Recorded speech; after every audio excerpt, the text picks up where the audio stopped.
मन नहीं कर रहा जगने का मेरा, अभी नींद मेरी पूरी नहीं हुई है।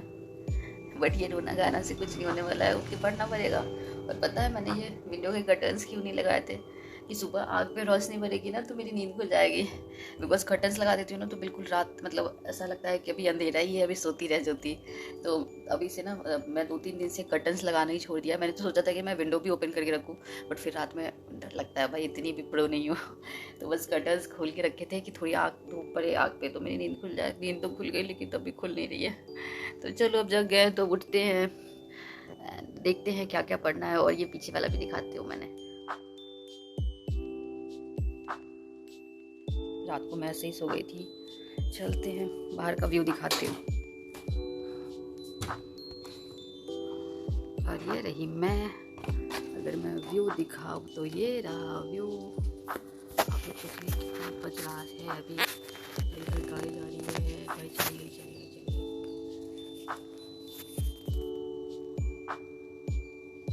सो अभी बज रहा है सुबह के 8 और मैं कल रात में सोई थी 2 बजे।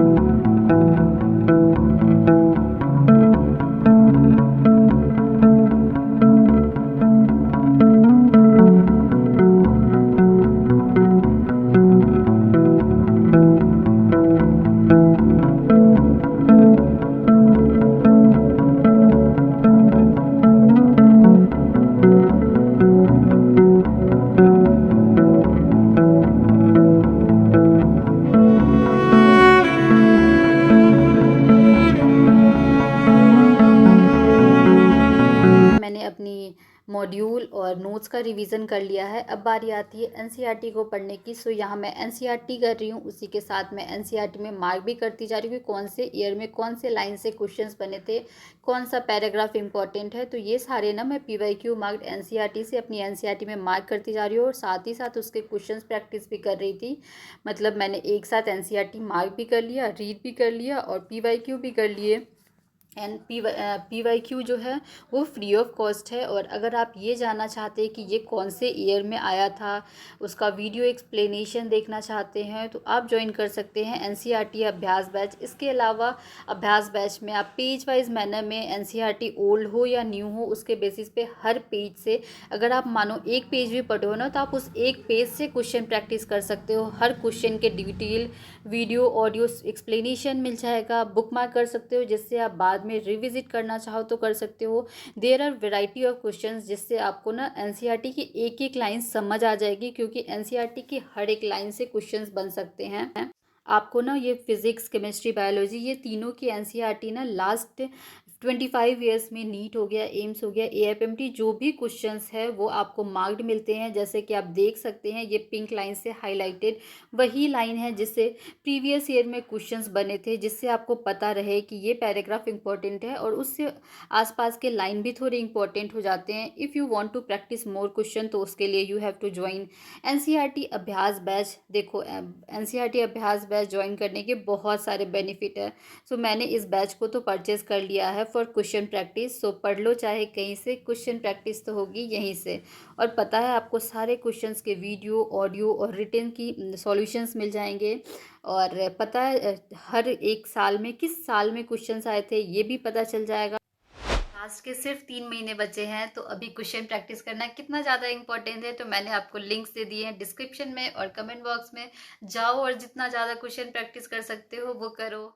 सो यहाँ मैंने body fluids and circulation complete कर लिया है, एटॉमिक स्ट्रक्चर का डीपीपी कर लिया है। अब बच रहा है life cycle and cell cycle and cell division and motion in plane in one shot करना है। मेरे को वन शॉट ऐसे करना है कि बस क्वेश्चन लगाने। सो अभी साढ़े 11 हो चुके हैं और अब थोड़ी थोड़ी नींद आ रही है अभी मुझे। और 2 टॉपिक कंप्लीट हो चुका है, बॉडी फ्लूइड्स एंड सर्कुलेशन और एटॉमिक स्ट्रक्चर। तो अब चलते हैं, थोड़ा ब्रश करके आती हूँ, फ्रेश व्रेश होके आती हूँ बिकॉज सुबह से मैंने कुछ भी अभी तक खाया वाया नहीं है।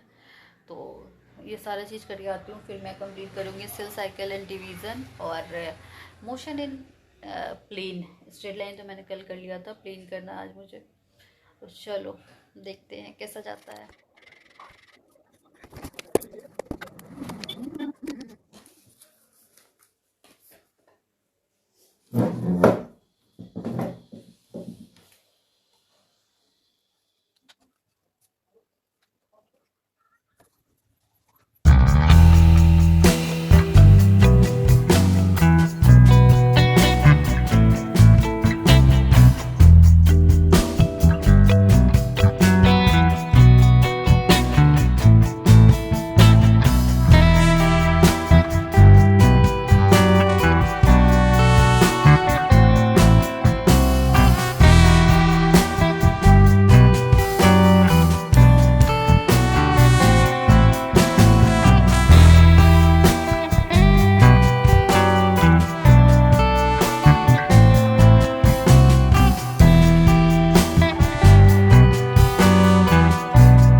पढ़ने बैठ गई थी फ्रेश होके, और फिर उसके बाद पीछे कपड़ा लगाया ढंगा है, बिकॉज ना बाहर बारिश हो रही है, तो बारिश में कपड़े भीग गए थे थोड़े बहुत, तो वही ला के टांगा है।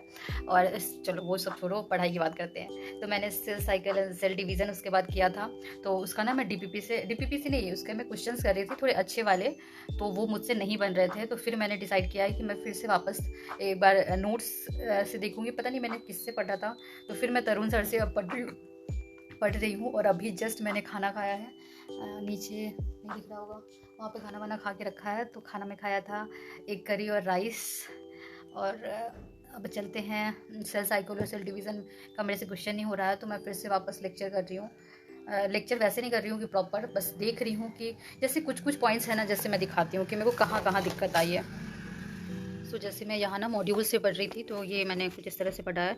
एक मेरे को कॉन्सेप्ट में दिक्कत आया है, कहाँ पे था मेरा, इसलिए मैं मार्क कर लेती हूँ। एक तो ये वाला कॉन्सेप्ट में मेरे को दिक्कत आ रहा है, ये एनिमल्स में mitotic division is only seen in diploid somatic cell. पता नहीं ये वाला चीज़ मेरे को बार बार मैं कोशिश कर रही हूँ समझने की, बट मेरे को दिमाग में समझ में ही नहीं आ रहा है, क्यों नहीं समझ में आ रहा है मुझे नहीं पता। और ये उसी का थोड़ा वही कॉन्सेप्ट से रिलेटेड ये है, माइटोसिस का सिग्निफिकेंस क्या है, तो पता नहीं ये भी मुझे समझ में नहीं आ रहा, ये 2 लाइन। और एक ये कॉन्सेप्ट था, और एक हनी बी का कॉन्सेप्ट था। हाँ, ये वाली चीज़ यहाँ था ना कि ये म्यूल्स और स्टेराइल वर्कर बीज और इनफर्टाइल ह्यूमन कपल्स। तो मैं ये देख रही थी कि स्टेराइल वर्कर बीज जो है, ये मतलब इसका पूरा क्या होता है कि कौन ऐसे मेल बीज जो हैं। तो मैंने फिर उसका ना यूट्यूब से निकाला और देखा कि कैसे कैसे क्या है कि फर्टिलाइज होकर फिर फीमेल क्वीन बनती हो और वर्कर। तो ये कॉन्सेप्ट तो मेरा क्लियर हो गया है। तो मैं फिर तरुण सर से लेक्चर देखती हूँ, और आप लोग भी इंजॉय करो आगे का। सो चलो स्टार्ट करते हैं। एंड यस, बहुत ही लास्ट टाइम पे बहुत लग रहा है ना, ये जितना टाइम मिल जाए उतना पढ़ लूँ, कम है तो सबके साथ ही हो रहा होगा आई गेस। एंड मोटापा मेरा बढ़ते जा रहा है, बिकॉज मैं पूरे दिन टेबल पे बैठी रहती हूँ। सो यहाँ मैंने आज का टारगेट था बॉडी फ्लूइड्स एंड सर्कुलेशन और एटॉमिक के स्ट्रक्चर के डीपीपी करने थे, तो ये तो दोनों तो हो गया है, बस बच गया था cell cycle and cell division. तो ये नहीं लगता है मेरे पास हो पाएगा, क्योंकि 8 लेक्चर है, 8 में से मैंने अभी तक 3 ही करे हैं। और मोशन इन प्लेन 1 शॉट से बना था, तो ये मैंने थोड़े बहुत किए हैं। मैं ऐसे नहीं कर रही हूँ कि मैं पूरे क्वेश्चन सॉल्व कर, मतलब पूरा लेक्चर देख रही हूँ फिर नोट्स बना रही हूँ, बस 1 शॉट से ना, एज यू कैन सी, जहाँ मुझे जगह मिला है तो बस मैं क्वेश्चन कर रही हूँ, जो भी जहाँ जहाँ क्वेश्चन है और ये सारी चीज़ें। तो जहाँ जहाँ मेरे को जगह मिल गया है वहाँ वहाँ मैंने टिप दिया है। तो अभी वो भी आई गेस 3 घंटे का बचा हुआ है, तो वो भी मेरे को कंप्लीट करना है। बनाने के लिए ट्रांसक्रिप्शन और ट्रांसलेशन जैसे प्रोसेस करने पड़ेंगे। तो जीवन फेज क्या है? गैप बिटवीन एम और एस है। जीवन में ग्रोथ होती है जिसमें साइटोप्लाज्म बढ़ता है, और कुछ ऑर्गेनल जैसे कि ईआर और गोल्गी बॉडी जैसी ऑर्गेनल्स यहाँ डबल होती हैं। और इन ऑर्गेनल्स को डबल करने के लिए हमें क्या क्या चाहिए? एंजाइम चाहिए, एंजाइम प्रोसेस पूरा करना पड़ेगा, तो ट्रांसक्रिप्शन ट्रांसलेशन होती है। दूसरी चीज न्यूट्रिशन, बाहर से खाना चाहिए। यदि आपसे कोई पूछे कि भाई